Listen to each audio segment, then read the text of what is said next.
Welcome to another exciting show of transformation. Prosper with Wayne, creating wealth, health, and happiness in your life. With your host, life and business coach, author, entrepreneur, and lover of life, Wayne Sutton. Prepare to become excited, expand your beliefs, and truly prosper in all the areas of your life. Enjoy.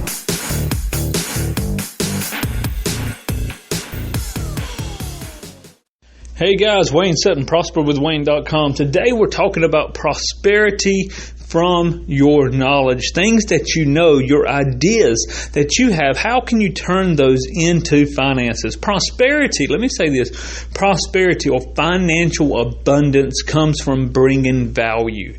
I've said it before, if you bring value, then you should expect finances to come in. If you do not bring value and you still expect finances, then you're robbing someone. It's called theft. So how do we turn a good idea into a profitable business? That's what I want to talk about today on Prosper with Wayne. And I have coached and helped so many people start their own business, whether they said I'm in nutrition and I have a great product line, or I'm a photographer, whatever their business may be. I'm a network marketer, an affiliate marketer, I'm a life coach. How can I take that and build a business that brings in money? Number one, you must recognize that your experience, the problem you can solve, will bring you your finances. You know, it's the old adage, no one wants a drill bit. They want a hole in the wall. You don't want a drill bit, you want the hole in the wall. So you buy the tool. And that's a lot of what those who I counsel with, those I'm coaching, as you're listening to this podcast, there's something that you can bring. And let me ask yourself, in fact, let me ask you to ask yourself, what problems have you faced recently? What problem, whether it be a hobby, whether it be a job, what problem have you faced recently? I recently went to a child's birthday party. My daughter was invited. We went, and they went and they had little canvases, little 5-inch by 5-inch maybe canvases with watercolor paint. And this kid loved art, so they were able to paint. They were able to paint their own images. They were not given instruction. It was really neat to see the creativity of some of these children and the lack thereof in other ones. But to see them, and they were able to paint, and then the woman picked up the paintings, put their name on it, and she cleaned up the mess. And they paid hundreds of dollars to have the children paint without any instruction. But what it did was it provided their ability to have the little room and have the paint. They provided a service of value to the mom and dad. They paid the money, and my daughter got to enjoy by doing the painting. I was a little jealous. I wanted to paint too. But so here's a question for you. What's a problem that you have faced recently with your job, maybe with a hobby? And how did you solve the issue? Now, when you solved the issue, was it a solution that was unique or readily available? Do other people know about it? See, when you solve an issue, you can ask for the rewards. When we coach people, we say, this is our fee, bring us the issue, and we solve the issues, or at least place people on the path of solving the issue. We give them an outside thought process. We give them some instruction. We coach them, and in solving the issue, we earn revenue. That's how business works.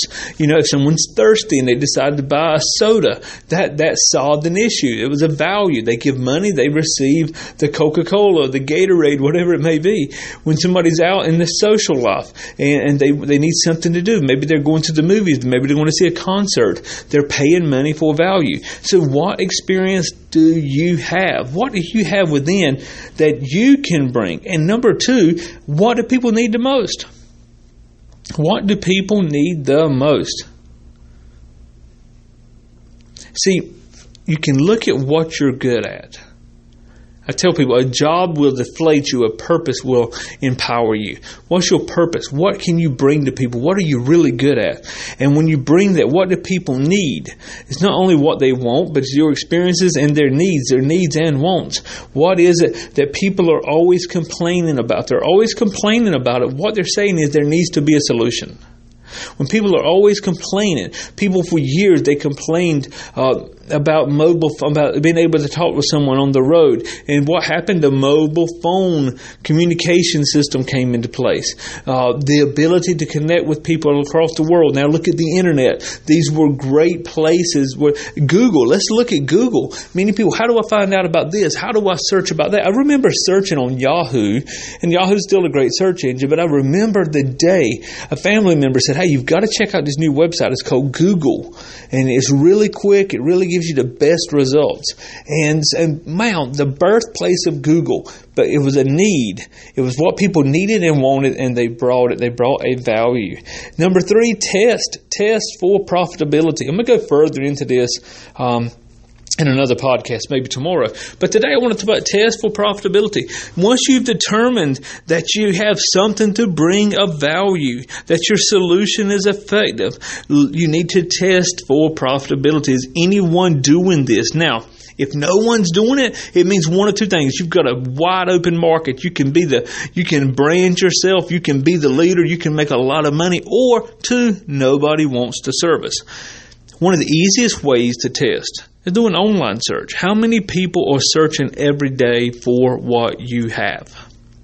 I coach one person in a very, very, very small niche. If you actually look at the Google searches, there's very few people that search for it. Yet they're still able to make a very good income because no one is searching for it. Very few people are searching for it. They have gone in and made themselves a leader in that market.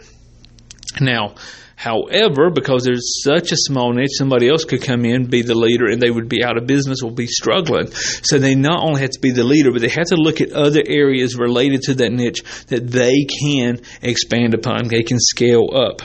Now, do people need or want this solution? And number 2, and how much are people? Number 3, how much are people willing to pay for it? Number 1, search. How many people are searching for a solution? Number 2, do people need it? Do they want it? And number 3, how much are they willing to pay for this solution?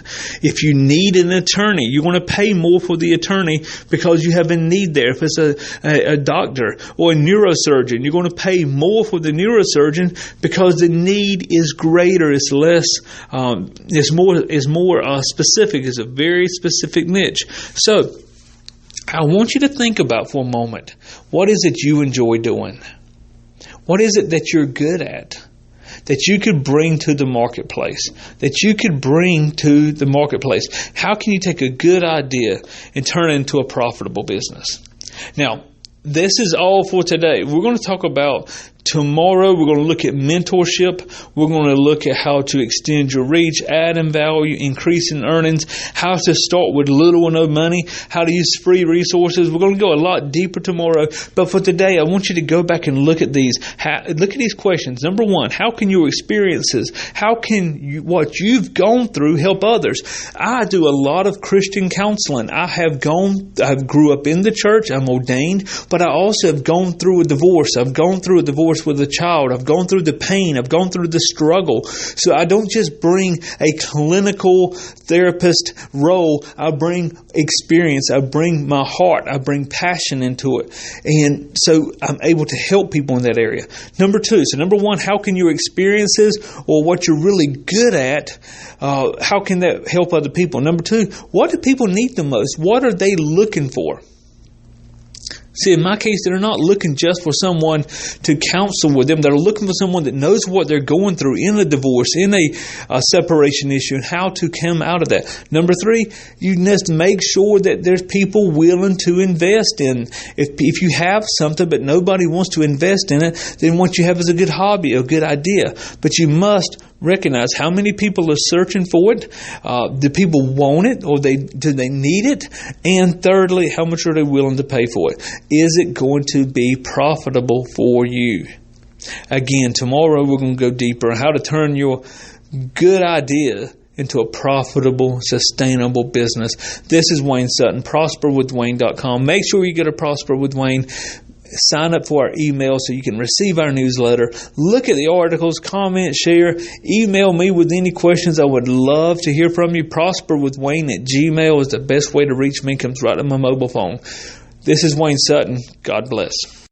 Thanks for joining us again at Prosper with Wayne. Be sure to subscribe to us for more exciting, life-changing episodes. Go today, in fact. Go now to prosperwithwayne.com and enter your email for our exclusive newsletter and other resources. God bless and go prosper.